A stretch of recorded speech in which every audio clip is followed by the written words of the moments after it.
American diplomats packing their bags, military convoys heading home, embassy doors locked shut. For decades, the United States maintained a presence almost everywhere on Earth. But something fundamental has shifted in 2025.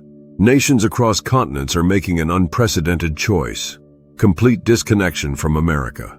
No military cooperation. No diplomatic exchange. No American boots on their ground. Today, we're exploring 10 countries that have severed ties with the United States so completely, it's as if America doesn't exist on their maps. This isn't just politics anymore. This is isolation warfare. Number 10, Bolivia. Bolivia might seem like an unlikely place to start, but this landlocked nation has made waves with its bold stance against American influence. The breaking point? Washington's criticism of Bolivia's decision to nationalize its massive lithium reserves. You know, the same lithium that powers your smartphone and electric car. Bolivia's response was swift and decisive. Every single American military advisor sent home, joint counter-narcotics operations, terminated defense partnerships built over decades, dissolved President Luis Arce didn't mince words. Our natural resources belong to our people, not to foreign corporations. Now Bolivia looks east to Beijing and Moscow for partnership, while American officials can't even get tourist visas to visit La Paz. Number 9, Iran. Iran's relationship with America has been complicated for decades, but 2025 marked a point of no return. After the complete collapse of nuclear negotiations and the imposition of what Tehran calls economic warfare through sanctions, Iran made an extraordinary declaration. Every American citizen is now considered a security risk. And zero diplomatic contact. No humanitarian exceptions, no journalist visas, no academic exchanges. Even Iranian Americans face impossible choices when trying to visit family. Foreign Minister Hossein Amir Abdollahian put it bluntly. America has chosen confrontation over cooperation. We respond in kind. Number 8. Russia. The war in Ukraine didn't just reshape European borders. It obliterated any remaining US-Russia cooperation. Moscow's 2025 decree was comprehensive and unforgiving. American tourists? Banned. Business partnerships? Severed. Cultural exchanges? Forbidden. Military communication? Dead silence. But here's what makes this different from the Cold War. Back then, there were still diplomatic channels, still conversations happening behind closed doors. Now, nothing.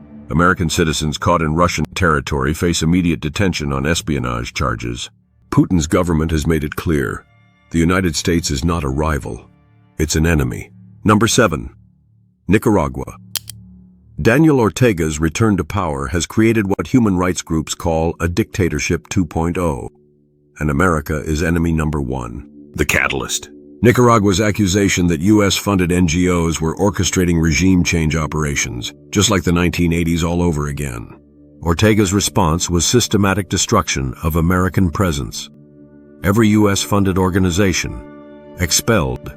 American journalists declared enemies of the state. Dual citizens forced to choose sides. Maria Gonzalez, a Nicaraguan-American teacher, told international media, "I can't go home anymore. They've made me choose between my two identities." Number 6. Mali. Mali's story reveals how quickly geopolitical winds can shift in Africa. After a series of military coups, Mali's new leadership made a calculated decision. Replace American military advisors with Russian Wagner mercenaries. The message was clear. We don't want Western salvation, we want African solutions. Colonel Assimi Goïta, Mali's military leader, declared, "For too long, foreign powers have treated Africa like a chessboard. No more." American counterterrorism operations that once helped stabilize the region? Terminated. Embassy staff? Reduced to skeleton crews. Development aid? Rejected. Mali has chosen Moscow over Washington, and they're not looking back. Number 4. North Korea. North Korea has taken isolation to an art form, and in 2025 they've made it constitutional. Kim Jong-un didn't just maintain the ban on American citizens. He codified it into law. This means any American who sets foot in North Korea, whether by accident, humanitarian mission, or diplomatic purpose, is automatically considered a spy. The constitutional amendment reads, "The American imperialist presence on Korean soil is an act of war. Unlike other countries on this list, North Korea offers no exceptions. No diplomatic immunity, no humanitarian corridors. Cross that border and you've crossed into what Pyongyang calls enemy territory. Number 3. China's approach is sophisticated. They haven't slammed the door, they've installed a very selective lock. While trade continues in certain sectors, Beijing has implemented what they call strategic separation from American influence. Here's what's been cut. Military-to-military communication, suspended. Academic research partnerships, restricted. Technology exchanges, monitored or banned. Journalist access, severely limited. President Xi Jinping's strategy is clear. Maintain economic benefits while eliminating security risks. China isn't rejecting America entirely. They're cherry-picking the relationship. And guess what? They're holding all the cherries. Number 2, Syria's relationship with America died in the rubble of civil war. After more than a decade of conflict, Bashar al-Assad's government has made a final decision. America is persona non grata.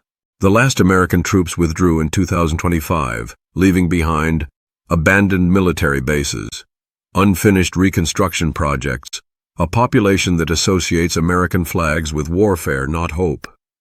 Assad's declaration was unambiguous. Syria will be rebuilt by Syrian friends, Russia, Iran, and China. America chose to be our enemy. Damascus has erased American presence so completely, it's as if the United States never existed in Syrian history. Number 1. Cuba.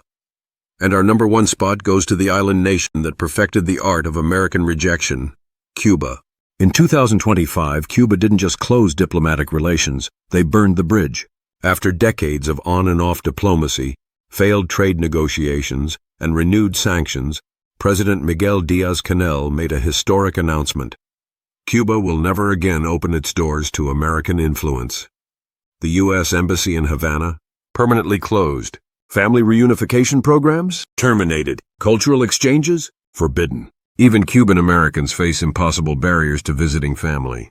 Cuba has aligned itself with China, Venezuela, and Russia, creating what Havana calls a Caribbean socialist bloc.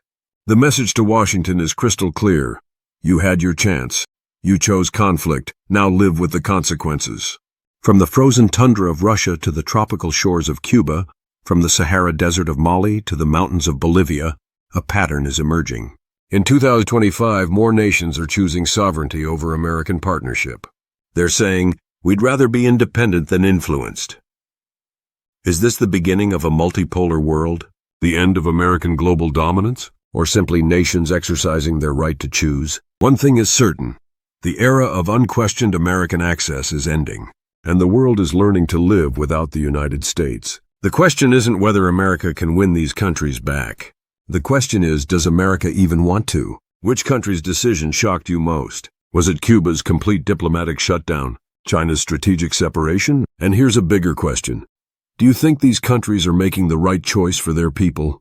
The world map isn't just being redrawn geographically. It's being redrawn economically, culturally, and diplomatically.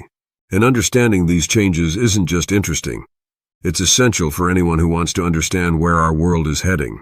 So stay informed, stay curious, keep asking questions, and remember, the best way to predict the future is to understand the present. We'll see you in the next video, where we'll continue exploring the forces reshaping our world. Until then, keep watching, keep learning, and keep thinking critically about the world around you.